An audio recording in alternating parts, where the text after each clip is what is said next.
Ça, On va Laurence? parler de l'énergie, de l'électricité, de l'inflation. C'est des sujets qu'on a un petit peu oubliés ces derniers temps et qui sont toujours très très présents dans la vie des Français qui voient leur pouvoir d'achat toujours extrêmement tendu. Il y a eu l'inflation ralentie dans notre pays, c'est une bonne nouvelle, mais néanmoins les factures continuent d'augmenter, notamment pour les artisans boulangers. On en a beaucoup parlé il y a quelques mois, ils avaient des factures absolument astronomiques.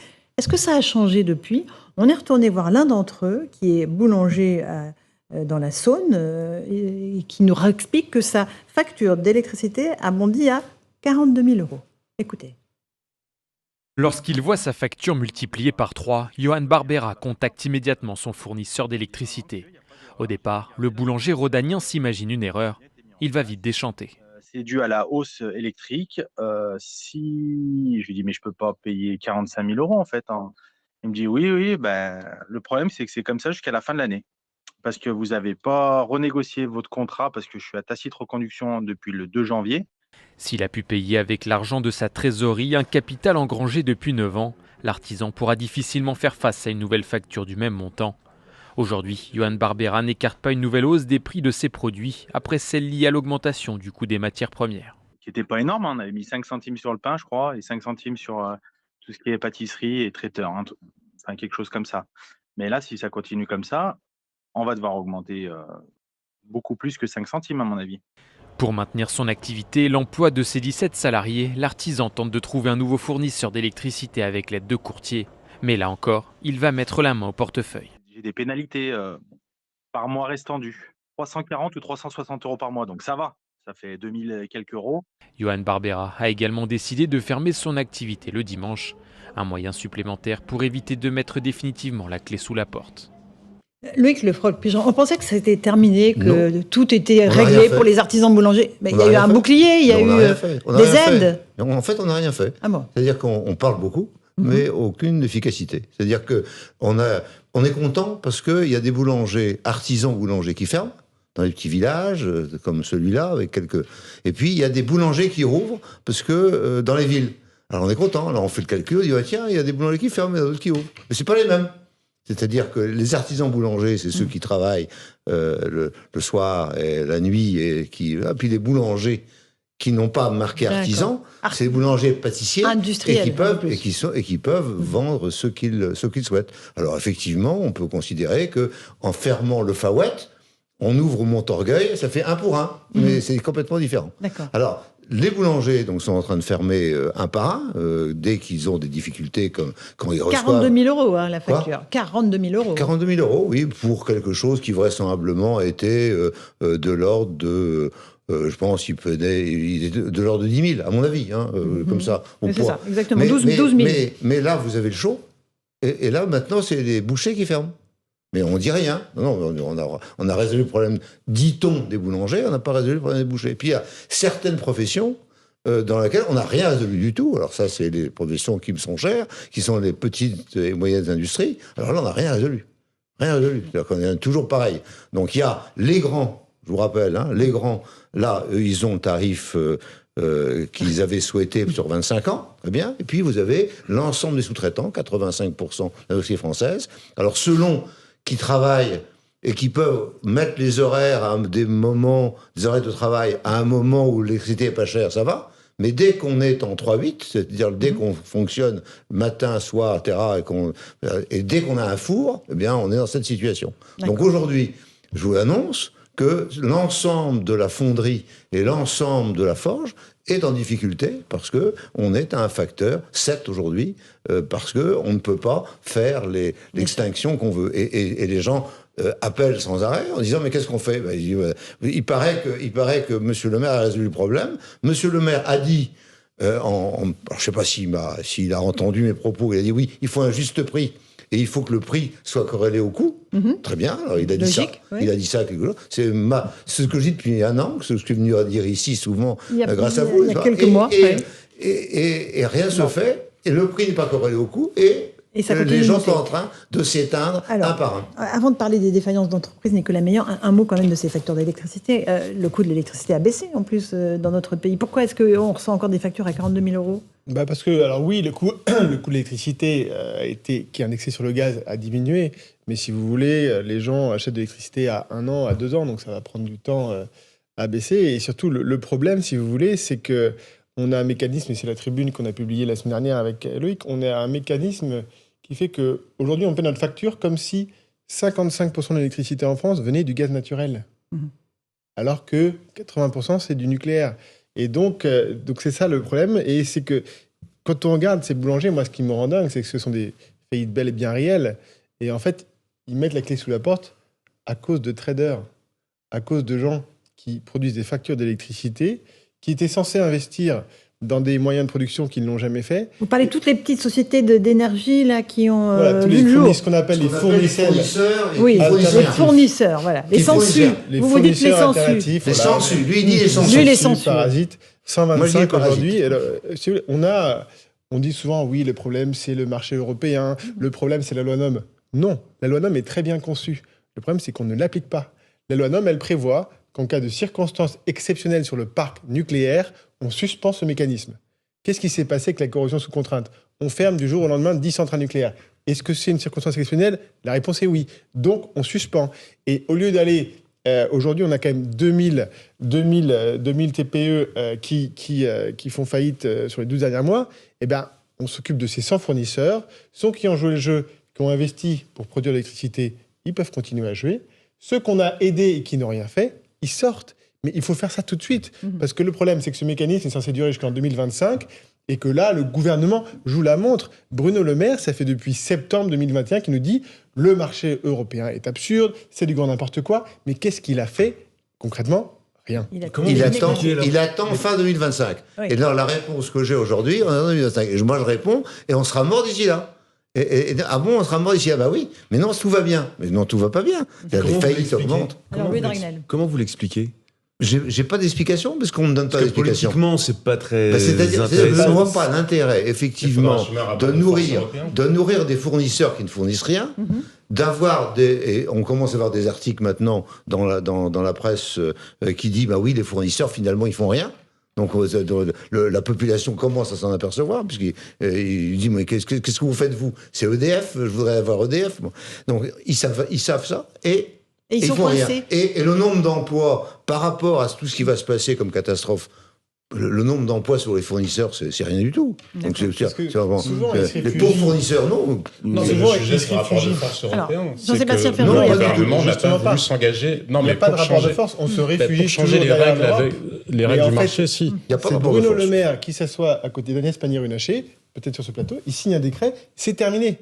Ça se passe comme ça. C'est dans la loi. On a besoin d'accord de Non, mais personne. là, sur les centrales nucléaires, mais ça dépasse les centrales nucléaires. Ça, c'est des circonstances exceptionnelles. Non. Sur la reine, Sur la reine, ça se passe comme ça. Sur la reine, vous pouvez, dès demain, si vous êtes Premier ministre ou si vous êtes ministre de l'économie, dire voilà, j'applique l'article La loi, du je marché suspends. et puis j'enlève. C'est tout. Article Il suffit premier de la loi. d'une décision. Alors pourquoi est-ce que Et ce je n'est n'arrive pas à fait ? comprendre. Je passe mon temps à aller voir les uns et les autres. Je dis pourquoi. Il me dit ben oui, pourquoi ? Ben oui, parce qu'ils n'ont jamais de réponse. Je n'ai jamais de réponse, ni à l'Élysée, ni chez le Premier ministre, ni dans les ministères. alors, Selon si, vous, il y a une réponse. c'est quoi le loup ? Non, le mais elle loup, vient d'où là ? Non, mais il y a bien une motivation. Si. Enfin, à vous entendre, on pense qu'il y a uniquement de la paresse. Enfin, c'est-à-dire qu'ils veulent pas prendre de décision. Mais c'est quelque chose qu'on a du mal à imaginer. Moi, Alors, mon Nicolas Meillan. interprétation, Écoutez, si jamais j'avais une explication rationnelle, je vous la donnerais. Bon, Et même irrationnel. Nicolas Meillan. Même irrationnelle, même pas. Parce que je pense que c'est pas leur intérêt.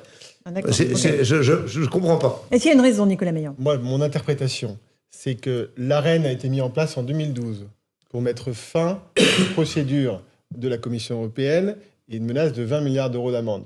Donc ils se disent probablement que s'ils suspendent l'AREN, le coût des 20 milliards d'euros d'amende va revenir. Mais en fait, pourquoi est-ce qu'on avait ces amendes ? Parce qu'on protégeait tous ces gens-là. En fait, nous, les consommateurs et les gros industriels, ils payent un prix d'électricité en ligne avec le coût, même si ça passe par un bouclier tarifaire. Mais tous ces gens-là, c'est toutes ces entreprises, les TPE, les PME, c'est eux qu'on protégeait, jusqu'en 2015. Et la Commission européenne a dit non, ça, c'est de la concurrence déloyale, Mais distorsion donc, de il y a bien un rapport concurrence. de force européen. Oui, bien évidemment. À la fin, je suis d'accord. Mais aujourd'hui, rien ne nous empêche de signer le décret et de suspendre le mécanisme. Alors, sur les défaillances d'entreprises, à la fois des très petites entreprises, des PME, vous nous dites, c'est ce que vous avez dit dans une tribune, on va vers un mur de défaillance, c'est-à-dire qu'on va avoir des dizaines, des centaines d'entreprises qui vont mettre la clé sous la porte C'est avec le fleuve Prigent. C'est en train de se faire. Donc on voit la courbe qui augmente graduellement et on voit le nombre de gens qui ont envie d'arrêter augmenter tous les jours. Dans ma vie professionnelle actuellement, je rencontre des gens qui disent de toute façon, moi j'arrête en juillet ou j'arrête en décembre. Je vais arrêter parce que ça ne sert plus à rien. De continuer. Et je n'ai pas envie que mes enfants aillent au même endroit parce que, effectivement, la rentabilité sera insuffisante. C'est pas la peine qu'ils restent là. Donc, souvent, il y a des enfants qui étaient prêts qui veulent à reprendre reprendre l'affaire. Voilà. Et non, c'est pas la peine. Je veux pas. Okay. Donc nous sommes effectivement très proches du mur. Et c'est pour ça que j'entends parler des gens d'urgence de tous sens. Et moi, je dis, il y a une urgence industrielle. L'urgence industrielle, elle est en juillet. Pour énormément de gens aujourd'hui. Nous sommes en juin, donc il faut prendre une mesure le plus tôt possible, ne pas s'endormir sur les vacances et prendre la mesure immédiatement. Et le paradoxe, c'est que c'est quasiment un objectif de la politique monétaire de la Banque Centrale Européenne qui continue à augmenter les taux. Le chômage ou les défaillances d'entreprises, de facto, qu'est-ce que ça fait ? Ça ralentit l'économie, donc dans leur esprit, ça ralentit l'inflation. Ouais. Et donc c'est quasiment un objectif, c'est la politique qui est mise en œuvre. Là, on l'a vu hier avec ce qui a été annoncé par la Banque Centrale Européenne. On continue les hausses de taux pour ralentir l'activité. Mais ralentir l'activité, on peut le dire en jargon technique, mais on peut le dire à hauteur de français. Ça veut dire on veut qu'un certain nombre de vous soyez au chômage pour qu'il n'y ait pas d'augmentation des salaires. Et on est prêt à assumer de la casse sur les entreprises pour que, même chose, ça ralentisse l'investissement, bref. Et moi, j'ai le sentiment qu'on nous dit partez. C'est-à-dire que les entreprises ont dit partez, arrêtez, c'est pas la peine de continuer. Et en ce qui concerne, je vous ai dit tout à l'heure, les fonderies et les forges, on leur dit arrêtez, parce que ils ne peuvent plus continuer comme ça. Donc on leur dit est-ce que j'ai une solution ? Ah ben non, il n'y a pas de solution. Très bien, alors ça veut dire qu'il faut que j'arrête. Nicolas Meillan, sur ces défaillances d'entreprises. Ce qui est terrible, c'est qu'on a l'impression que tout le narratif du gouvernement d'Emmanuel Macron, c'est qu'ils n'ont Dieu que pour les grandes gigafactories, les grands industriels. La réindustrialisation. Oui, mais finalement, tous les gens qu'on va laisser au bord de la route et qui sont déjà là depuis très longtemps, c'est terrible. Et les compétences qui vont avec. Là, on dit le mur arrive, mais en fait, on y est concrètement dans le mur. Là, on est au même niveau qu'il y a 8 ans. Alors le gouvernement dit oui, mais non, c'est un effet de rattrapage du Covid. Parce qu'en fait, les chiffres sont noyés avec les auto-entrepreneurs, qui représentent 95% des entreprises. Quand vous sortez les PME, c'est plus du tout la même histoire. Et les PME, les TPE, c'est ça le tissu industriel. C'est des gens qui ont investi et c'est leur capital retraite. Ils ont toute leur vie dedans. En ce moment, on peut regarder les derniers chiffres, les niveaux de trésorerie baissent. C'est vraiment terrible et on peut plus attendre. Moi, je ne comprends pas. Je discute parfois avec des conseillers de Bruno Le Maire. Ils ne bougent pas. Je ne comprends pas. Alors on voit bien que lorsqu'ils sont partis sur l'industrie du médicament, ils ont constaté qu'il y avait des médicaments qui étaient là, il faut augmenter la production. Très bien. On augmente la production comment ? Comment, a priori, puisque les gens sont partis, ont été chassés de France par le fait que les prix étaient insuffisants, on va augmenter les prix. Que nous dit le ministre de la Santé? Il dit il faut que les gens démontrent que vraiment la production est plus chère par rapport au prix. C'est démontré, puisqu'on a tout fait pour qu'ils déménagent parce qu'on n'avait pas envie de payer le prix. Donc voilà, donc maintenant, pourquoi ils vont revenir ? Pourquoi croyez-vous que quelqu'un va en faire le principe actif de paracétamol ou le principe actif de l'amoxicilline ? Pourquoi il va revenir ? Il revient si jamais il est rémunéré. On dit, mais surtout, vous n'allez pas être rémunéré. Ça sert à rien. Objectivement, le plan qui a été présenté hier prévoit typiquement... Pas du tout. Ah si. Ah, pas du tout. Alors, il prévoit quoi ? Dites, allez au bout de phrases au moins. Dis ce qu'il prévoit, mais moi, il prévoit rien. L'objectif, c'est pas de créer une vraie filière, c'est de créer en fait une capacité à avoir un stock en cas de pénurie.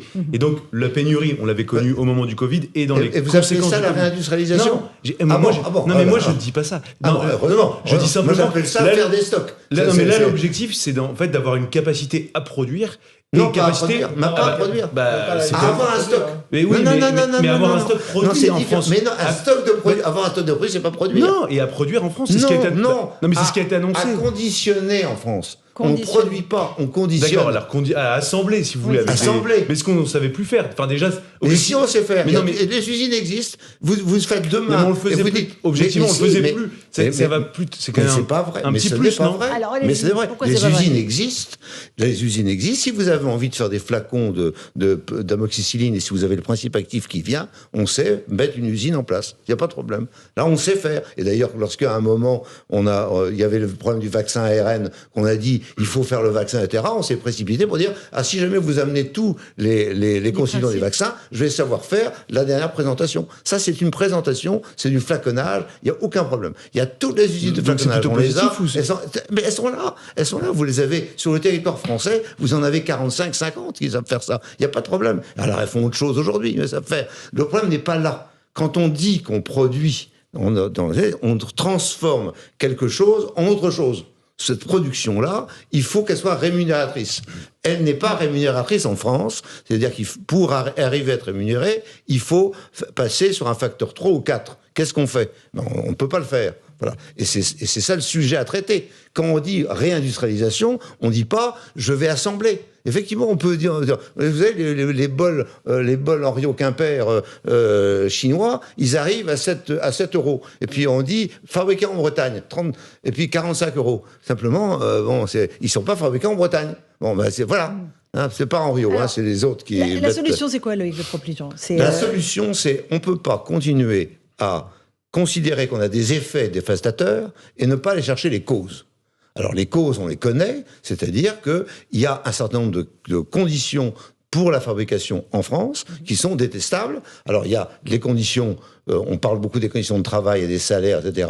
Bon là, je pense qu'on charrie beaucoup. Par contre, sur les considérations environnementales, c'est-à-dire sur les effluents à traiter, sur les considérations de fonctionnaires disant vous avez une mise en demeure, vous arrêtez, votez. Là, il y a une spécificité française qui conduit à ce que la seule solution pour un grand nombre d'industries, c'est de déménager. Et je vous annonce qu'en ce qui concerne tout ce qui est traitement du métal dans un premier temps, c'est-à-dire fonderie et forge, ce qui est en train de se passer aujourd'hui, c'est on dit aux gens déménager. C'est ça qu'on est en train de leur dire. C'est pas une réindustrialisation. On leur dit déménager. Conclusion pessimiste aussi.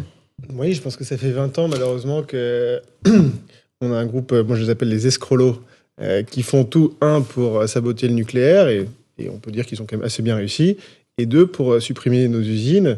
Et que c'est grâce à ça qu'on a baissé nos émissions de CO2 depuis 20 ans, c'est juste la désindustrialisation.